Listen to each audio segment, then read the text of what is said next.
আপনি কি প্রায় বুক জ্বালা পোড়া অনুভব করেন? খাবার খাওয়ার পর পেট ভাল লাগে, কখনো ঢেকুর, কখনো পেটে জ্বালা, আর মনে হয় যেন সারাদিন অস্বস্তি লাগছে। আসলে আমাদের দেশে খুবই সাধারণ একটি সমস্যা হলো গ্যাস্ট্রিক। অনেকে এটাকে ছোট সমস্যা মনে করেন, কিন্তু অবহেলা করলে এটা বড় সমস্যায় পরিণত হতে পারে। প্রথমে সহজভাবে বলি গ্যাস্ট্রিক কেন হয়। আমাদের পেটে খাবার হজম করার জন্য অ্যাসিড তৈরি হয়। আর যখন আমরা দীর্ঘ সময় না খেয়ে থাকি, বেশি তেল ঝাল খাবার খাই, ফাস্টফুড খাই অথবা অতিরিক্ত চা কফি খাই, তখন এই অ্যাসিড বেড়ে যায়।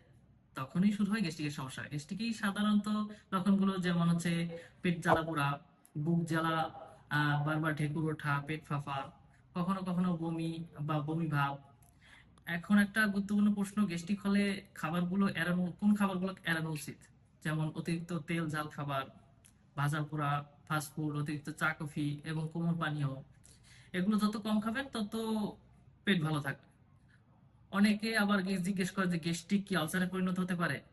হ্যাঁ, যদি দীর্ঘদিন গ্যাস্ট্রিক অবহেলা করা হয় তাহলে পেটের ভেতরে ক্ষত তৈরি হতে পারে, যাকে আমরা আলসার বলি।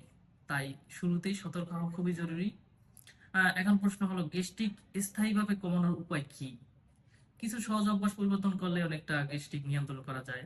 প্রথমত, সময় মতো খাবার খান। দীর্ঘ সময় খালি পেটে থাকবেন না। দ্বিতীয়ত, প্রতিদিন পর্যাপ্ত পানি পান করুন। তৃতীয়ত, বেশি তেল ঝাল ও ভাজা পোড়া খাবার কমিয়ে দিন। চতুর্থত, প্রতিদিন অন্তত 20 থেকে 30 মিনিট হাঁটার অভ্যাস করুন, এতে হজম ভালো হয়। আর একটা কথা মনে রাখবেন, আমাদের পেট সুস্থ থাকলে পুরো শরীরই ভালো থাকে। তাই গ্যাস্ট্রিককে ছোট সমস্যা ভেবে অবহেলা করবেন না। সুস্থ থাকতে চাইলে আজই থেকেই নিজের খাবার আর জীবনযাত্রার দিকে একটু খেয়াল রাখুন। আপনার সুস্থতাই আপনার সবচেয়ে বড় শক্তি।